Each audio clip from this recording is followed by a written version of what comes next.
Rockaways Productions presents The Casey Waters Show, Episode 513, My Big Toe by Thomas Campbell, Part 6. Hello, I'm your host, Casey Waters.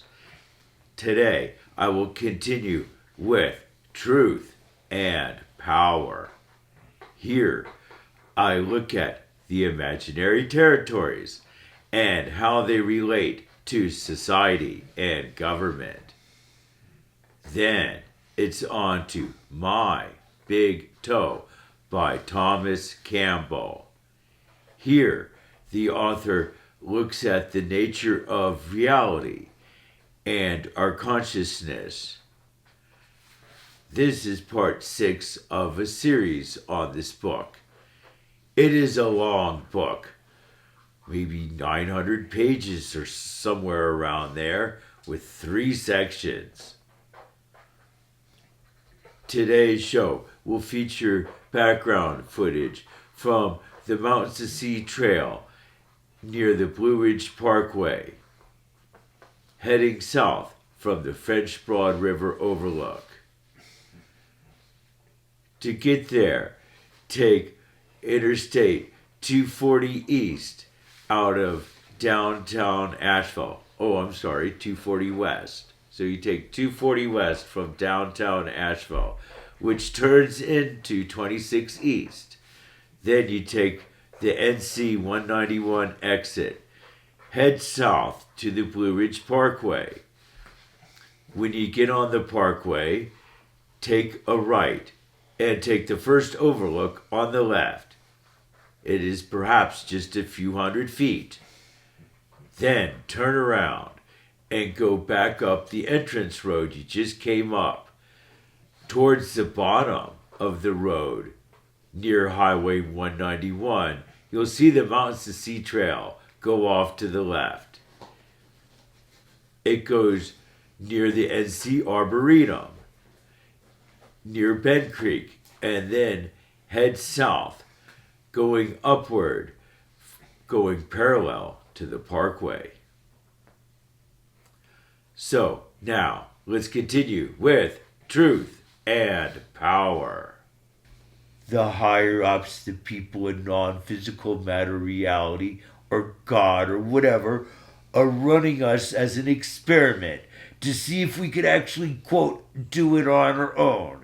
If we could flip society and make society work for the poorest people instead of for a few wealthy people. I guess it's never truly been done in a successful way, and perhaps never will. But perhaps that's the goal of our whole existence. Perhaps that's what God is waiting for us to do. Anyway, moving along. So the East Side would teach knowledge of the economics, control and manipulation, law, politics, government, and so on. So the East Side wants to let you know when you're being scanned, wants you to be able to figure it out quickly and have some way to remedy it. Where the West Side wants to teach that knowledge, but only to the few who are in power, so they can use it to scam everyone else. As I said before, the East Side is associated with all religions equally, with no religion being superior to another. Okay, this is nothing to gloss over, or something that can be altered or changed. No, this is one of those things that's kind of written in stone. That's one of the foundational qualities of the East Side, at least my version of it. I guess there's different parts of the East Side, and maybe some parts of it, some religions would be favored more than others. But where I'm from, on the East Side, oh no, all religions are equally. They have to be seen equally. No religion could be superior to another and say, oh, we're going to heaven and you're not, or we deserve more control over this society and you don't, or we deserve more wealth and your religion deserves less because your religion is inferior. No, none of that thinking is permitted. If something like that happens on the east side, it is quickly crushed. Whosever idea is that is drawn out and ridiculed, perhaps like the west side would ridicule me. So somebody's gonna get ridiculed here. We'll see how it all shakes out. Anyway, so with the west side, one religion would be superior to all the rest, and everyone would have to kowtow to that religion. And I guess that religion might change over time, but it's always one being superior to the rest or just a few. And they get all the power and the wealth and the influence. And all the other religions, people of them, members of their religions who aren't superior, well, they probably will have less power and wealth and so on and so on. So the west side would use religion to conquer a divide and consolidate power. Where the east side, with their view of religion, I guess with all religions being equal, blah, blah, blah, blah, blah, they would use that to distribute power. So now that I explained it all philosophically and ideally and all that, sure, but how does it shake out practically? What's going on with us now? Well, I guess by now you probably figured out that President Trump and Elon Musk and so on are probably from the west side. But anyway, so as we're here in February 2025, anyway, but let's jump on. As I said, this is a continuous thing. The west side's always in control. The east side's never in control. So what I describe is probably going to be true for many years in the past and in the future.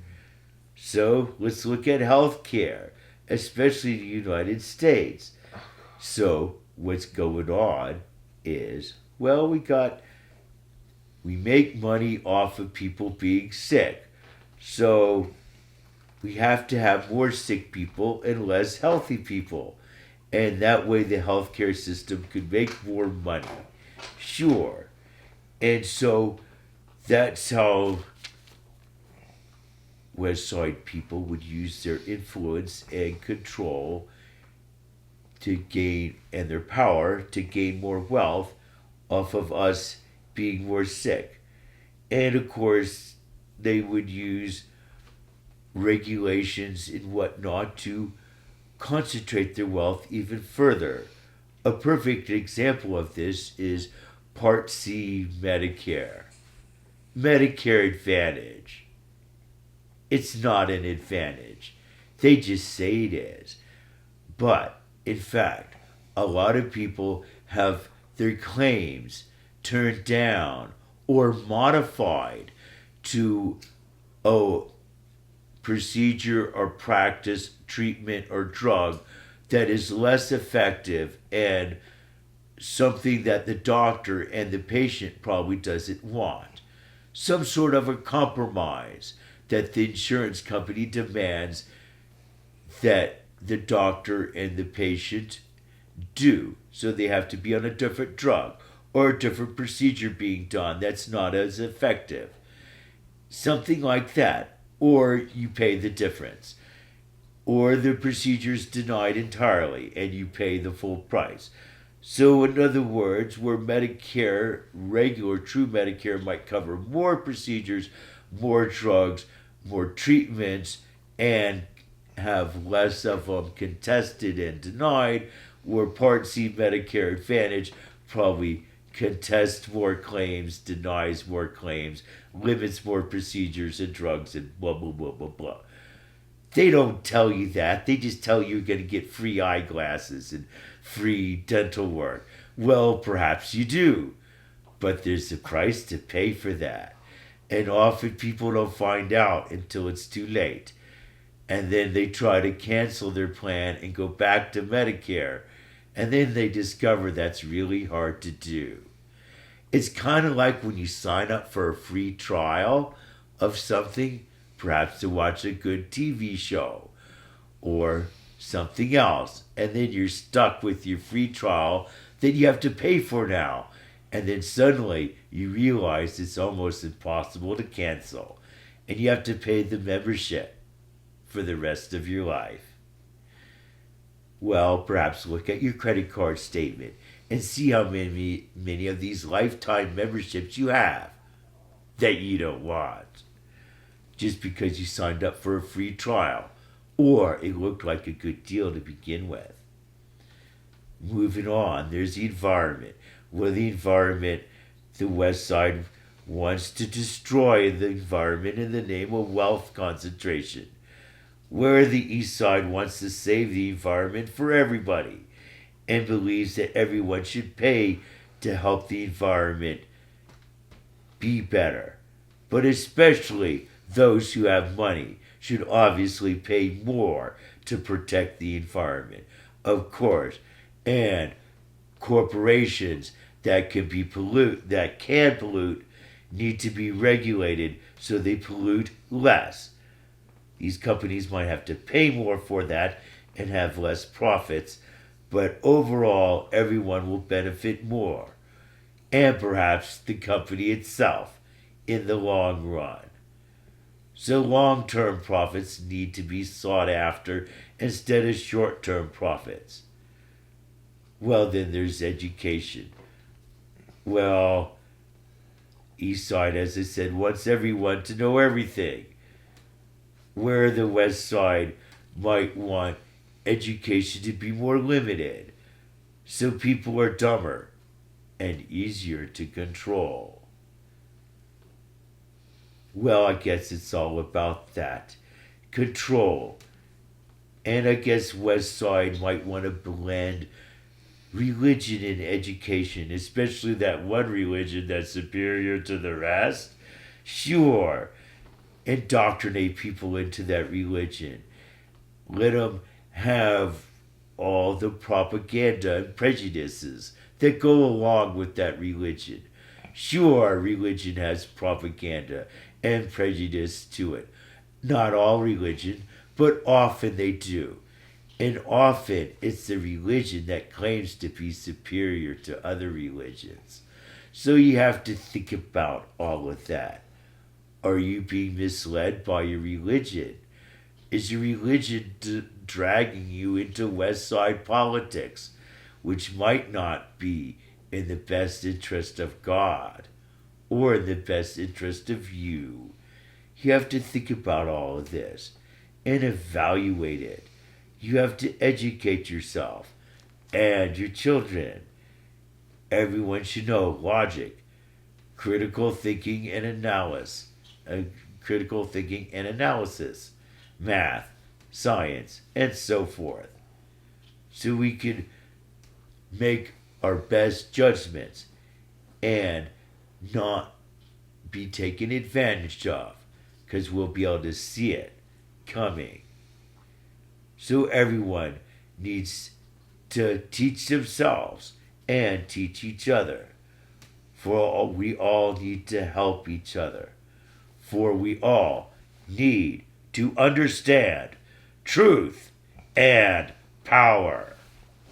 So now, let's continue with My Big Toe by Thomas Campbell. Let's go to page 607. Wave-particle duality, uncertainty principles, and the seemingly instantaneous communications between entangled pairs becomes simple to explain once you realize that PMR is a virtual reality created by a digital simulation implementing the space-time rule set within TBC, or the big computer. given a digital PMR simulation, PMR standing for physical matter reality, which is stepped forward by time increments that appear infinitesimal to us, and a virtual reality that must obey only the rules driving its digital computation, these paradoxes disappear along with the illusion of absolute space. Once the limiting belief that all possible reality is exclusively defined by measurements within PMR is abandoned and the true nature of consciousness is grasped, the mysterious paradoxes of physics, philosophy, and metaphysics all melt away like ice cubes in the summer sun. Now, let's go to page 662 and continuing on to page 663 of My Big Toe by Thomas Campbell. That a higher dimensional structure may not leave physical footprints is not that difficult to understand. Einstein was correctly looking for non-physical footprints in his unified field theory, where mass was nothing more than higher intensity field strength. His error was looking for continuous fields within the space-time construct. He did not grasp the digital nature of reality, that space and time are quantized, and that space-time itself was only a local phenomenon, a virtual little picture reality dependent upon a more fundamental digital energy field called consciousness. He did not understand the primacy of consciousness as the fundamental substance, energy, or organization underlying existence. Instead of seeing space-time as primordial physics, a set of relationships and definitions, a rule set, a construct of consciousness, he thought that space-time itself was the fundamental field. Consciousness is fundamental. Space-time is derived from a conscious intent to constrain individuated subsets of consciousness to a specific experience base, which we call PMR. Now, let's go to page 692. When a subset of sentient beings within n PMR subset n was able to inhabit the evolving virtual physical reality we call PMR profitably, their free will choices driving learning, growth, physical evolution, and spiritual evolution became interactive with the virtual objects and energy of PMR as well as with each other. These interactions generated the OS, probable realities, and alternate reality state vectors that were predecessors of our present OS, or operating system. Some of the sentient beings in NPMR subset N that existed before our PMR's digital Big Bang were a part of OS by virtue of their involvement in planning and executing OS's origins. This seemingly mystical beginnings of our universe, yet mystical only from a PMR perspective. A still living and still potent history of OS, actualized and unactualized, continues to exist in TBC, where any saved state is able to calculate or simulate more children if something unique and significant is added or changed. This easily animated living history is available to us from NPMR subset N. For example, any state vector that lies on our history thread, regardless of where it is located on the thread, is available not only for inspection, but also for a what if tour of the probabilities, the accumulated database of everything that could have possibly happened since PMR virtual reality was created, provides a huge resource for data mining. Now, let's go to page 699, continuing on to page 700 of My Big Toe by Thomas Campbell. You are the entity that made the free will choices you made. There are representations, models of you that populate all the possibilities that you could have made but didn't within the unactualized past. There are also models of you populating the unactualized possible future states.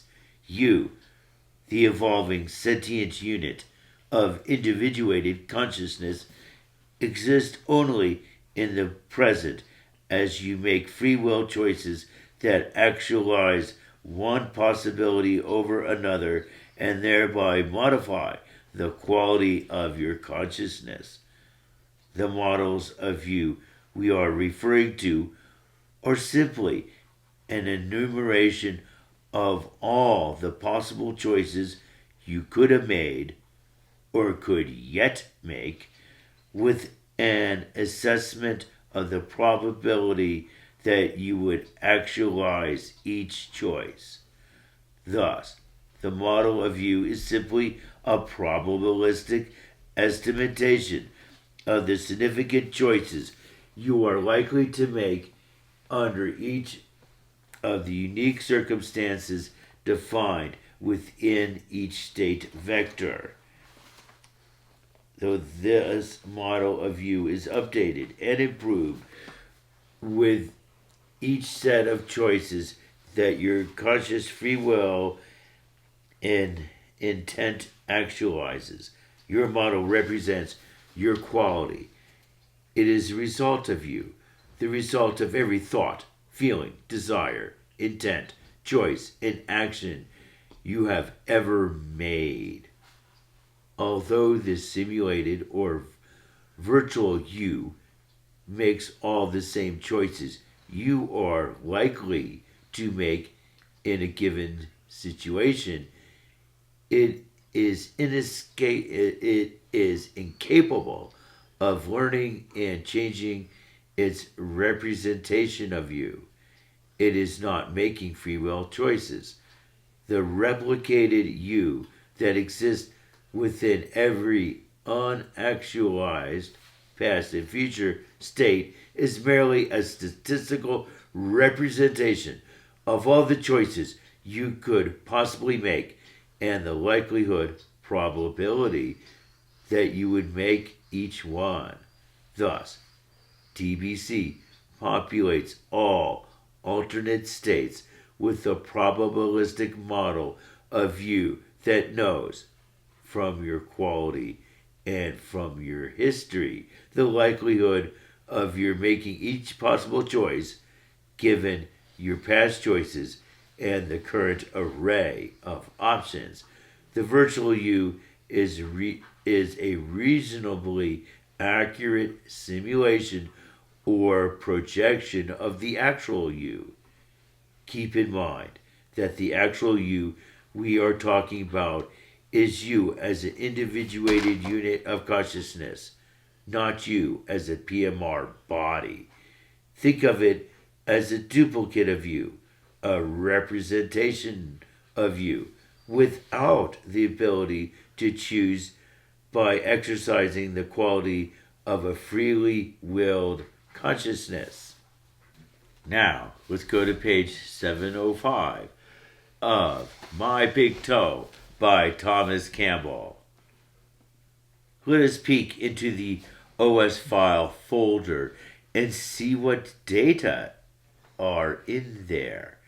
Thus far, we have discussed the computationally viable states of OS that lie on our collectively actualized history thread, as well as the unactualized past states that represent all the possible significant choices you and everybody else could have made but didn't, and the unactualized future states that represent that set of collective choices that may yet be made.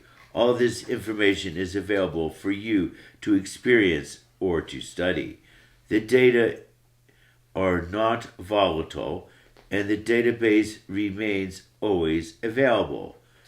Everyone in OS, physical or non-physical, participates in generating the OS database. Others can access your data, every intention, feeling, or thought you have ever had. But there are rules, and only those who have learned how can do so with full awareness. It is not likely that this information will be used for anything other than to help you grow up. However, if you break a rule or get pulled in before... Casey Waters Show. Producer, Casey Waters. Graphic editing, Judson Laird. Please note our new email address, caseywaters2@caseywaters.com.